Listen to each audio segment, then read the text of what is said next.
My dad laughed, lifting his glass like he was celebrating my failure. Your sister earned everything on her own, he said. Eyes on me, unlike you. The table went silent. My mom's hand froze midair. Something sharp clicked inside me. I leaned back and said, Then I'll stop sending you money. His face drained. What money? That silence exposed every truth this house had buried for years. That night, I stopped being the quiet one. Before I tell you how everything unraveled, tell me where you're listening from. So I know I'm not the only one who's had to draw a line. My name's Rachel Shortridge. I'm 32, the quiet daughter, the one who learned early that keeping peace sometimes meant swallowing your own voice. Helena, my older sister by 2 years, was the golden one. Teachers adored her, neighbors bragged about her, and my parents treated her success like a shared inheritance. My dad, Frank, ran our house the way he ran his old restaurant. Every opinion had to pass through him. Mom, gentle but exhausted, spent years translating his pride into apologies no one asked for. When the recession hit, their mortgage slipped behind. I had just started my job at an architecture firm, barely steady myself, but I told Mom I'd help until they caught up. $5,000 a month. Quietly, responsibly. Dad refused to use online banking. He didn't trust screens with his money. So I wired everything to Helena's account. She promised to deliver it in cash or check. Said it made things easier. I believed her because believing her was what we all did. Over time, those transfers became routine, like paying a bill for peace. Each month, I sent the money and waited for a thank you that never came. When Dad mentioned the mortgage being under control, I felt a small warmth, thinking I'd helped. Helena would send an occasional text handled, and that was it. Still, something always felt off. The last time I visited the house looked more tired than before. Paint peeling the fridge, humming too loudly. Mom smiled through it the way she always did.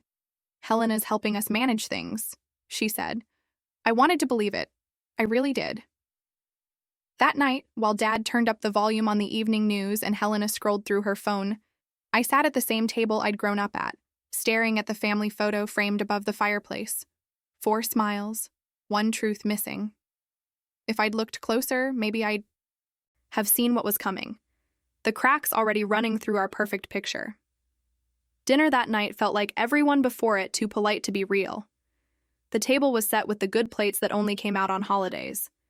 Mom's rosemary chicken filled the air, the same scent I'd loved as a kid, back when the silences hadn't yet learned how to bruise. Dad poured himself another glass of wine, looked around the table like a man inspecting a stage, and then smiled in Helena's direction. Your sister really figured it out, he said proudly. She's got instinct, ambition. He looked at me when he said it, but the smile wasn't for me. I felt it like a splinter under the skin. A familiar, sharp, impossible to ignore. I'm happy for her, I said, the way I'd said it my whole life. Mom nodded absently, reaching for the mashed potatoes. Her hand trembled a little. Dad chuckled, adding, all on her own, too. No handouts. The air changed. The clink of his glass against the table sounded louder than it should have. I could have smiled and let it go the way I always did. Instead, I leaned back in my chair and heard my own voice low but clear. Then I'll stop sending you money. The room froze. Even the hum of the refrigerator seemed to pause. Mom's spoon hung midair. Helena's fork slipped and hit her plate with a dull scrape. Dad blinked once, twice, before his expression broke. What money? He asked. His tone wasn't angry. It was confused. Sincere. That was the worst part. I met his eyes. The $5,000 I've been wiring to Helena every month for you and Mom since last April. He frowned. You've been what? Mom looked at Helena, her face draining of color. Helena straightened in her chair, her voice brittle. She's exaggerating. There were delays. Some months she sent it late. Every month I interrupted quietly. The first of each one. I have the confirmations. The silence that followed wasn't peaceful. It was surgical. It cut. Dad turned to Helena again. We never saw a cent. Helena's jaw tightened. You don't understand. There were expenses, investments. What kind of investment costs $60,000 and leaves you with nothing to show? I asked. Her eyes flashed. You wouldn't get it, Rachel. You never believe in anything unless it's safe. Believing in family shouldn't be unsafe, I said. Mom's eyes filled her voice, trembling. Helena, is it true? Helena looked away. It's complicated. The steam from the food had gone cold. I stood up, pushing my chair back slowly. Then I guess it's her problem now. Dad's hand gripped the edge of the table. He looked at Helena again, but she wouldn't meet his eyes. And in that single breath between truth and denial, I knew the house had just changed forever. That night, the house stayed awake. Every wall seemed to breathe with us, restless and heavy.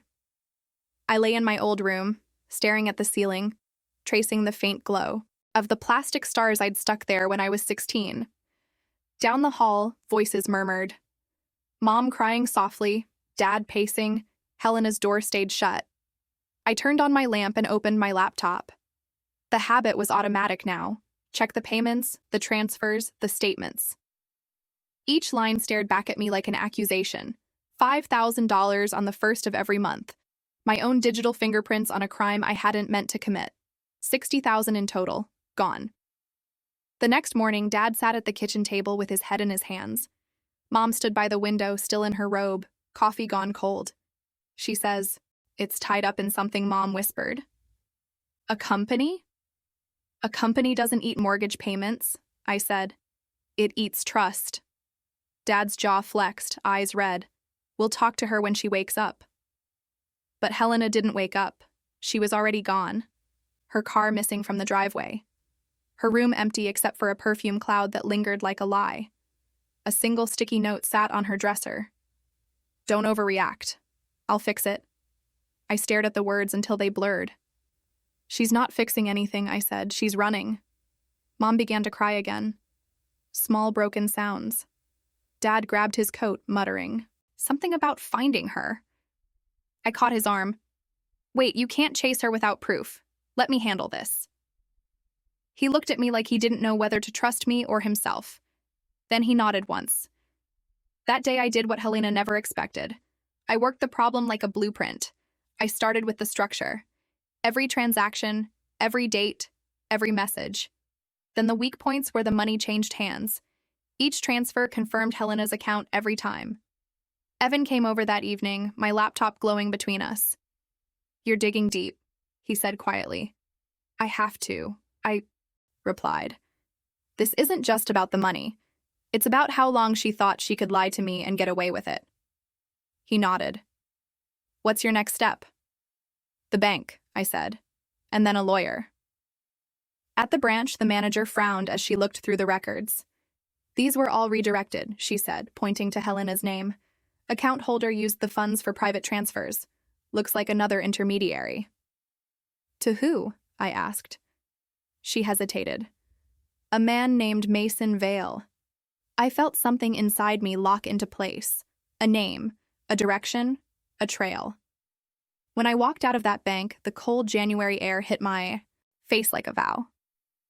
I pulled my coat tighter and whispered to myself, You wanted to play with trust, Helena?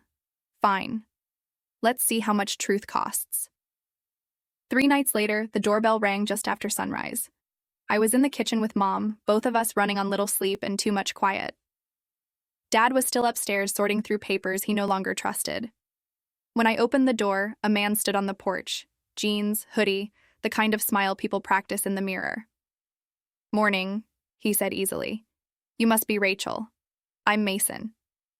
The name landed like a stone. Helena's Mason. He chuckled. I guess you could call me that. Behind me, I heard Dad's footsteps slow but heavy. He came to stand beside me, his voice low. What are you doing here? Mason held up a small folder like a peace offering, just clearing up a misunderstanding. Helena asked me to drop these off proof of our investment. Mom appeared in the doorway, pale and trembling. Investment. Mason flashed his grin again. Startup work. We're building an app connecting local artisans with clients. Scalable, forward-thinking. You know how it is. I stepped aside. Show us.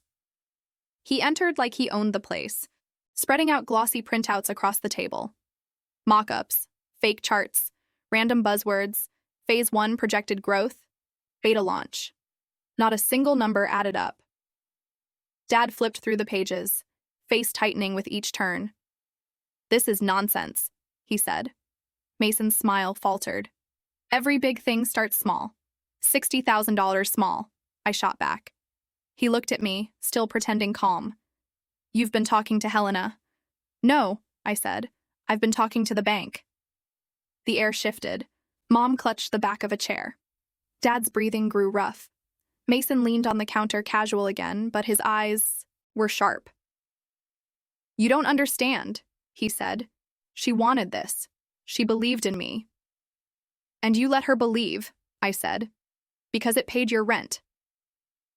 Before he could answer, the sound of tires crunching on gravel filled the silence. I turned to the window. Helena's white sedan pulled into the driveway. She stepped out, sunglasses on, though the sky was gray. The door opened, and there she was. Hair-perfect coat, too. Expensive smile practiced. When she saw Mason, her expression cracked. "What are you doing here?" Mason's voice softened instantly. "Babe, I told you I'd fix it." Her jaw tightened. "You weren't supposed to come here." Dad's voice was quiet but deadly. "You took your sister's money. You lied to us." Helena's eyes flicked between us. "It's not what you think." "Then explain it," I said. "Because 60,000 disappeared, the mortgage fell behind, and somehow he's driving a new car." She looked at Mason. "You said we'd double it in a year." His shrug was careless. "Plans change. Plans." Dad's fist hit the table so hard the glasses rattled. "You stole from your own family." Helena flinched, but still clung to the illusion. "It's not stealing if it's an investment. We just needed time." Mom's voice broke. "We skipped our payments because we trusted you." The silence afterward was the kind that swallows sound. I took a step closer to Mason. "So, what's your real job?" He smirked. "I'm an entrepreneur." "Funny," I said. "Your last business owes back child support." His face twitched. Helena turned toward me, shocked. "What are you talking about?" I pulled out my phone and showed her the messages the woman with the toddler who'd knocked on our door yesterday. "She's been looking for you, Mason." "For him." Helena's hand went to her mouth. "You lied to me." He sighed like a man tired of drama. "I didn't lie. I just didn't tell you everything. That's the same thing I said." Dad moved around the table, standing toe-to-toe with him. "You're leaving this house now." Mason's smile vanished completely. "You can't stop her from seeing me. She's an adult." Helena's voice was shaking. "I'm not going anywhere with you." He reached for her arm and instinct kicked in. I stepped between them. "Don't touch her." The sound of sirens grew louder outside. Mason froze, eyes narrowing. "What did you do?" "Just returning the favor," I said. "I called the police an hour ago. They're very interested in where the money went." He backed toward the door as flashing lights painted the walls red and blue. 2 officers entered. "Mason Vale?" one asked. Mason tried to laugh. "This is a mistake." But his voice broke when they cuffed him. Helena sank into a chair, her entire body shaking. Dad leaned against the counter, pale and silent. Mom cried into her hands. As they led Mason out, he turned to me, his voice a whisper meant to cut. "You think you've won? There's always another version of me out there." I met his eyes. "Then I hope she finds someone like me, too." The door shut behind him. The house exhaled for the first time in months. 2 weeks later, the police called. They'd found evidence of multiple scams. 5 women, same story, same promises. Mason had pleaded guilty. The prosecutor wanted Helena's testimony to strengthen the case. At first, she refused. "I can't face him again," she whispered. "You already did," I told her. "And you survived it." In court, Helena sat beside me. She spoke softly but clearly, describing how Mason convinced her to invest, how he'd used my transfers as seed money. Her hand shook, but her voice held steady. When Mason tried to look at her, she didn't look back. When the verdict was read, 3 years in prison, 18 months without parole, the room went still. No applause, no celebration, just relief. Dad's hand found mine under the table. Mom sobbed quietly beside him. Helena let out a breath that sounded like surrender. As the bailiff led Mason away, his last glance was met with nothing. We walked out of that courthouse into cold, bright daylight. For the first time, it didn't sting. It felt clean. Later that night, back home, I stood in the backyard holding a small box, photos, old receipts, a few notes he'd written. Helena, she stood next to me, lighter in the shoulders than I'd ever seen her. "Are you sure you want to do this?" I asked. She nodded. "It doesn't mean anything now." I struck the match. The flames caught curling through the paper, turning everything he'd touched into smoke. We watched it rise into the January sky until nothing was left but ash. Helena whispered, "He took so much from me." I looked at her, then make sure he never gets another inch. By spring, she'd found a small job at an office downtown. Mom tended her garden. Again. Dad fixed the railing on the porch he'd ignored for years. The silence that used to hurt now felt almost gentle. One afternoon, Helena came to me with a small envelope. Inside was a photo of us as kids at the county fair missing teeth. Sticky fingers laughing like we didn't know what betrayal meant. On the back, she'd written, "Thank you for not giving up on me even when I deserved it." I didn't say anything. I just hugged her. For once, the house didn't need words to stay standing. The weeks after the trial felt strange, like the air inside the house had been rewired. Mom started, leaving the curtains open again, sunlight spilling across the kitchen tiles. Dad took long walks in the morning, no longer carrying that tightness in his shoulders. And Helena, she didn't try to perform anymore. No perfect hair, no expensive perfume, no excuses, just her quieter, humbler, still finding her footing. She found work as an office assistant downtown. It wasn't glamorous, but she said it felt honest. Every evening she came home with a packed lunchbox and new lines on her hands, the kind that came from effort instead of guilt. Sometimes I'd catch her sitting in the garden with Mom, planting herbs. The same rosemary Mom once used to season the chicken that started everything. One night, Dad sat beside me at the table while I went through some bills. "I think we made her this way," he said softly. "We kept calling her special until she thought she couldn't fail." I looked at him. "We all played our part, but we're fixing it now." He nodded, exhaling. "I'm proud of you, Rachel. It hit harder than I expected. Maybe because it was the first time he'd said it without comparing me to anyone else."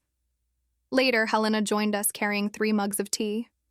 "We'll be okay," she said, half to herself, half to us. For the first time in years, I believed her. The house was finally quiet, but not the kind of quiet that hides pain. This was a different silence, the kind built on truth. A month later, I packed my suitcase for Seattle. A new job, a new start. The morning light pulled through the kitchen windows as Mom folded laundry, and Dad read the paper like old times. Helena walked me to the car, her sweatshirt sleeves pushed up, a faint smile on her face. "You're really leaving," she said. "It's time I answered." She slipped an envelope into my hand, a photo of us as kids holding cotton candy cheeks sticky with sugar. On the back, she'd written, "Sometimes you have to lose everything to see what's worth keeping." As I drove away, I looked once in the rearview mirror. The house looked smaller, but lighter somehow. Family doesn't break you unless you let it. If this story hit close to home, share yours in the comments and subscribe for more.